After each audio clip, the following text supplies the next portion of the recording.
Coach Migs, thank you very much for the opportunity. Pinarealize mo kung ano yung kailangan namin, hindi lang lagi sa pera. Pinarealize mo din kung paano kami maging mabuting empleyado, mabuting parents, at the same time, mahalin ang sarili. I'm Marjorie Incisper, HR Officer for Customs Brokerage Logistics Philippines.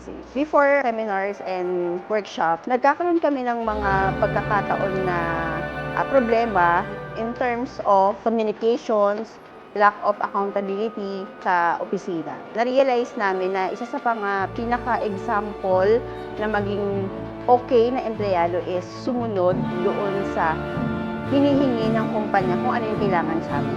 Like, pumasok ng maaga, magkaroon ng malinaw na communication sa coworker, and then magkaroon ka ng accountability dun sa trabaho.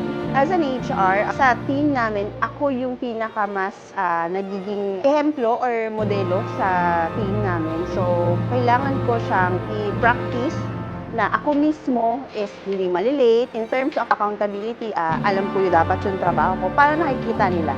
Emerge is, I'm going to recommend to same industry na ikita kasi dito yung kung paano mahalin yung trabaho at the same time, mati-check yung culture ng company and then marirealize na kahit lumalabas yung mga empleyado, yung teamwork at yung kailangan nilang gampanan as employee is nalaman namin dito na kailangan namin ma-share yun sa iba. For Coach Migs, thank you very much for the opportunity. We learned a lot. Pinarealize mo kung ano yung kailangan namin, hindi lang lagi sa pera. Pinarealize mo din kung paano kami maging mabuting empleyado, mabuting parents, at the same time, mahalin ang sarili. Looking forward ako na marami ka pang ma-share na katulad nito, at least ma-realize nila na pwedeng pagsabayin ang pagiging parents at pwedeng pagsabayin ang pagiging empleyado.